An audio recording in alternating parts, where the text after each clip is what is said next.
Thank you very much, Your Excellency President Paul Kagame and your delegation. First of all, I welcome you to Uganda, which is your home, literally and metaphorically. Secondly, I congratulate you, first of all, for assuming the chairmanship of the African Union for this year, and more especially for the successful conference of the Continental Free Trade Area, which was recently held in Kigali. We have used these hours to have very fruitful discussions on a number of areas, especially on the issue of the railway, on the issue of the supply of electricity, on the issue of airline operations, and also on the issue of security between our two countries, but also in the region. Therefore, I'm very happy with the short visit. Thank you for squeezing in time. As the current chairperson of the African Union, you have got a lot of work, but I thank you for finding time coming here so that we deal with these very important points we discussed. I don't want to go into the details, but we agreed on all points and on how to proceed forward. So I'm very happy, and I wish success to the people of Rwanda and to the RPF party.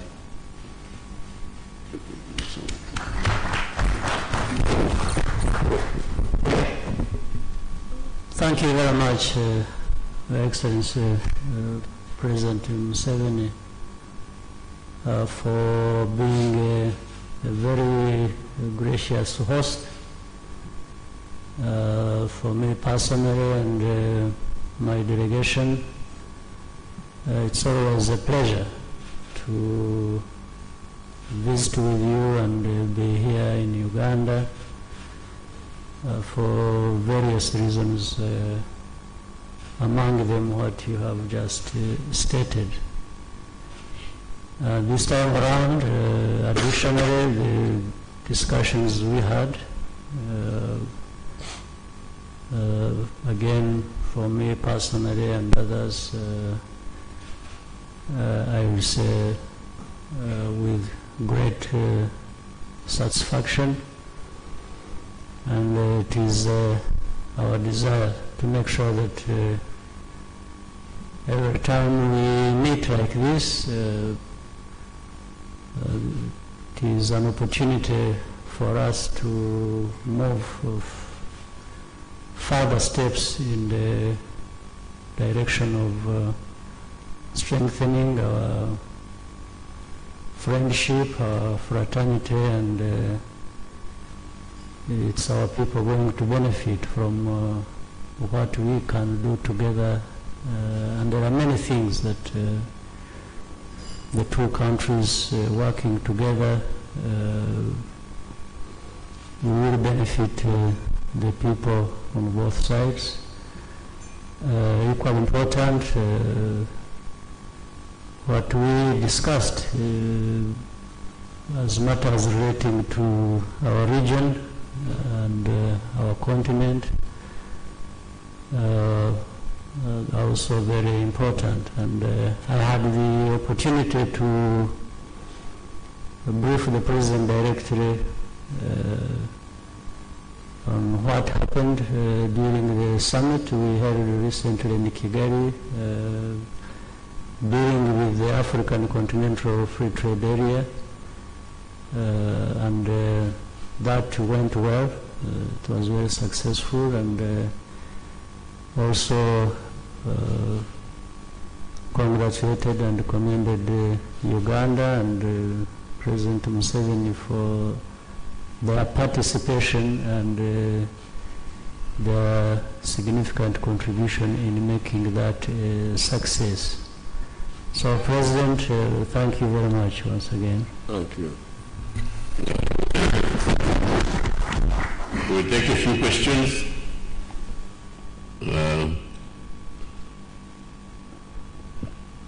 Please, President Kasasira. I'm called Rosidel Kasasira. I work with Diamanta. I would like the two presidents to comment on the reports in the media that have been going on that the Rwandans in Uganda are being harassed. And we also hear reports that they are being harassed because they do spying. We discussed that issue. The answer for that is close cooperation between the intelligence services so that they get facts on each case. I think there has been not enough coordination, not only for the intelligence side, but even on the development side. When we talk of the railway, we talk of the electricity, it seems people don't use these phones. The phones are there. In 1986, Uganda had 28,000 telephone lines. We now have 23 million telephone lines. I don't know how many are in Rwanda. But people don't use them to telephone. You find the minister finds a lot of difficulty to telephone another minister in Rwanda, say, please, this one. So I think we need some course in telephoning. So that things are very simple. If there is something here, somebody is saying this, like these people who may have done this here, done that there, why not consult by telephoning? Recently, you remember the girl who was kidnapped and killed. One of the suspects is in South Africa. I picked a telephone and I rang President Ramaphosa myself because it had come to, and action was taken. So even in these cases, the people involved, if they could only work closely, I think a lot of confusion would be avoided. Because there is nothing substantive. When I listened carefully, when I met His Excellency in Addis Ababa, he gave me some facts which I followed up. And I have now been able to report to him on each one of them. So what is the problem? If something has happened, what are the facts? Discuss what is the truth. If there is merit, then you can take a legal action. Like for instance, some weeks ago, weeks, there was a group which was being suspected of being recruited to go through Tanzania to some place, to Burundi, I think, of Banyarwanda, who said they were going for missionary work, for church work. But apparently, when they were interrogated, it was found that the work was not exactly religious, it was something else. But this came through cooperation, through just contact. That's what I would want to comment on that one. But there is no fundamental conflict between Rwanda and Uganda. I don't see. We don't even have a border problem, a border question. At least with Kenya, you can say with Kenya, there is a Mijingo, which we have not resolved, where we need to survey. With Tanzania, there is the issue of 1 latitude south. The border of Uganda and Tanzania is supposed to be at 1 latitude south, but when they measured in 1916, they put it short of that. So that issue is there. We have never resolved it.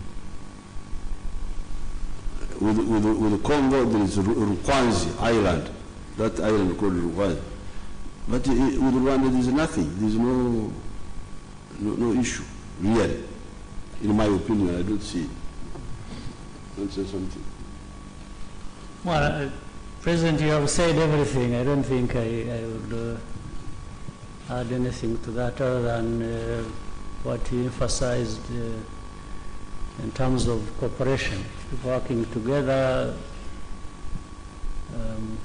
more deeply and bringing facts to be based on to take the right decisions. I don't think there is anything else I can add. Yeah. With Mr. Gashemu. Thank you. My question goes to both Your Excellencies. My name is Gashegu Muramira. I write for the New Times, a Rwandan daily paper. My question is basically on private sector engagement by both Rwanda and Uganda. There used to be much private sector engagement, both pushed at heads of state level. Remember, we used to have the Uganda-Rwanda business forums, which have died out. We no longer have them. And there is a gap in the push to have the private sector engage in both countries. For example, there is need for investment in higher education by the private sector, and we don't see this push coming up. How far have we gone in those efforts? Thank you. Well, I think we have ourselves, all of us, to blame for not making a thing like that is useful work for us. So maybe I would suggest what the Foreign Affairs Minister said, Mr. Kutesa, about the Permanent Joint Commission. Why wouldn't they help us speed up that? With the private sector, I don't see why there should be any problem at all. So it's a question, well, the private sector, people themselves need to really reactivate whatever was working and is no longer working, and for us on our side, in my view, we can give them the political support required for that to be accelerated. That's exactly it. Because the interests are clear. There are things Rwanda produces which we need here. Like, for instance, we have a huge iron ore deposit in Kabare, Muko.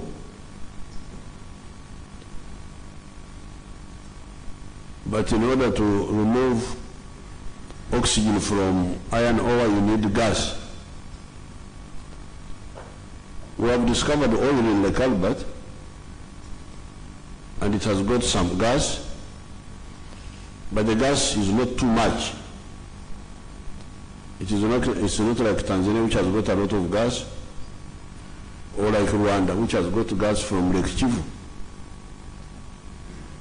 And in any case, Lake Kivu is nearer Muko than, for instance, Albert. If you had to pipe gas from Lake Albert, assuming the gas was enough, but we don't have enough gas. What we have is may not be enough to do also the processing of steam. So the people of industry, this should be part of the plan. How are you going to develop the steel industry? We are not building these huge railways all over the place. We are building the power stations, like the ones we are building at Karuma, and the steel is being imported. would have been better to use our steel here, because the steel we are having, this one of recycled, is not good for dams, is not good for the railway, is not good for high-rise buildings. And we are going to build more dams, more high-rise buildings, and we have this resource here. Rwanda has got gas, we have got iron ore. So why should we import steel from Singapore, from what? You find that the freight alone, the transport alone is almost equal to the value of the product. There's what we call guhaha. Gashegu yari Munyarwanda. Gashegu uri Munyarwanda. Munyarwanda bose. Gashegu niki? Eshegu niki? Gashegu ni umuntu. Gashegu ni umuntu uvuga ukuri. Oriko? Uvuga ukuri. Uvuga ukuri is what? The truth. It tells the truth. Oh, Shegu. Gashegu, yes. I thought a shegu was this one which will grow the fruit. Oh, this is another one. Oh. Thank you, Prince. So there's what we call in Kinyarwanda guhaha. Banyankole call it okushaka. So okusaka to buy something from other people. In fact, we are guhaha, things we shouldn't do guhaha, we should do. And the closer we work together, the better. So the Ministry of Planning should develop a project with Rwanda to see how to build. We are building the steel industry in the east, in Tororo, using the iron ore there. But how about this side? Moko, together with Lake Chivu. Can we have two questions and then we'll go to... Yeah. Mr. Mohammed. Thank you. My name is Guy Mohammed. I work with Chimp Reports here in Uganda. My question goes to President Kagame. There are reports that some Ugandans living in Rwanda are having their employment contracts terminated under mysterious circumstances. That they are verbally told that maybe next month we don't expect you to be here. So how do you respond to that? Thank you. Well, that is similar to the question that was asked earlier. There are so many things that are said, sometimes out of context or reported out of context. So what I think we have agreed to do, and that was stated, was for the concerned institutions on both sides working together, they can get to the bottom of any matter that has been raised. And I think we could get the right information, in which case you will get to know the details. Thank you. Lastly, Mr. Kaira. Your Excellencies, my question regards this situation, the security situation in the DRC. As Chairman of AU, Your Excellency Paul Kagame, and Your Excellency President Museveni, what are you doing to deal with the situation in the DRC? Because right now, huge influx of refugees is coming in, and I think for the security of these two countries as well, there might be an issue. Naomba tafadhali kama itawezekana tupate na jibu la Kiswahili katika jibu hilo. Nashukuru. The chairman of the African Union. Well, I will say something, but not in Kiswahili. I want to be accurate in what I'm saying. I don't want to be faulted for saying something I didn't intend to say if I were to attempt Kiswahili. DRC is of big concern to everyone, starting with the neighbors. And particularly Uganda, which has already had spillovers from that situation affecting Uganda, having hundreds of thousands, or maybe there will be more, even more tomorrow. So that's a big problem. And I'm sure the other neighbors of DRC are being affected similar or different ways, but everyone is affected. But there is even the Congolese themselves. I'm sure a situation like that that produces so many refugees in such a short time, and the problems that have also been there for many years. That's why the UN has been present in Congo for now a couple of decades. We have MONUSCO there, a UN force. It's because of problems that were there. Now what we are seeing today is not an end to those problems, but rather more problems coming up. So definitely these are matters of great concern to neighbors, to the region, and to the international community, the wider international community beyond the region and others. So we are trying to see, and we should maybe be moving faster or doing more. First, as a region, can we find a way of doing something that will be relevant to addressing the problems in DRC as we know them? That we intend to do that. We are already talking. In fact, it was part of the discussion we had with President Museveni.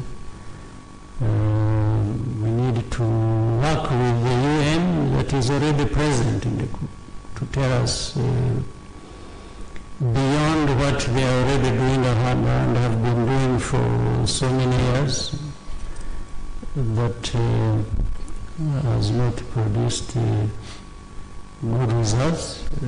What else do they intend to do, or what can we do together to make sure that the situation in Congo is stabilized, to stop producing more refugees or displacements of people in such numbers, and affecting the security of neighboring countries.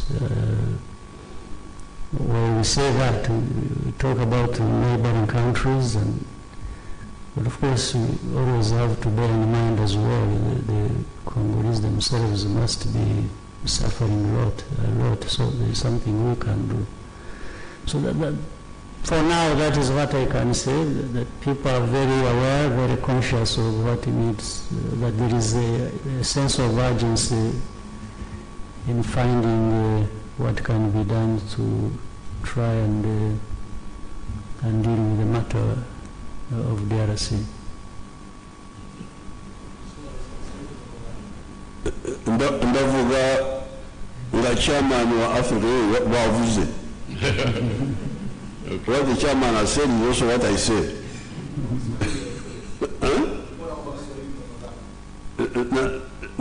Nasema maneno ambayo yanafanana na ya mwenyekiti wa African Union. Sina neno lingine tofauti. Tunajadiliana sisi wote, lakini Kongo ni swala ambalo kuna watu wengi ambao wameingia kwenye swala hilo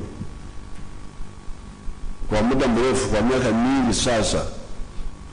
Umoja wa Mataifa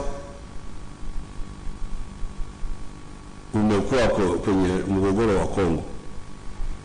Kwa hiyo ni wajibu wao kuongoza, kutafuta suluhisho kwa hiyo mgogoro.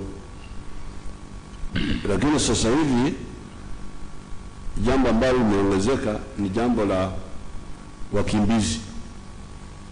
Wakimbizi ambao wanaingia hapa ni wengi sana, sio idadi kidogo. Kama ingekuwa idadi kidogo labda tungenyamaza, lakini kama wakimbizi wa Kongo wamefika 400,000 na wanaongezeka, wakimbizi wa Sudani ya Kusini 1,100,000, hao ambao wakimbizi ambao wamekuja zaidi peke yao, lakini wakimbizi wengine wakija na ng'ombe tutaziweka wapi? So mwenyekiti yuko hapa, tumezungumza na tutaongea na watu wengine ambao wanashughulika, lakini Umoja wa Mataifa sasa ndio kwenye mstari wa mbele kwenye hili shida, kwa sababu ni shida ambayo wamesimamia kwa muda mrefu. The UN have been supervising that problem for a long time. Since the death of Lumumba, 1960, the UN has been in Congo almost continuously. 58 years now. Lakini tutaongea nao. Bahati nzuri sisi wote tunaongea Kiingereza, tunajua lugha zao. Asante sana. We thank the excellencies, and please both delegations join them for lunch across. How about Lume Monga? We should also get something to eat. Lume Monga is also must meet staff. I think they should be catered differently. There is already some facility. Thank you.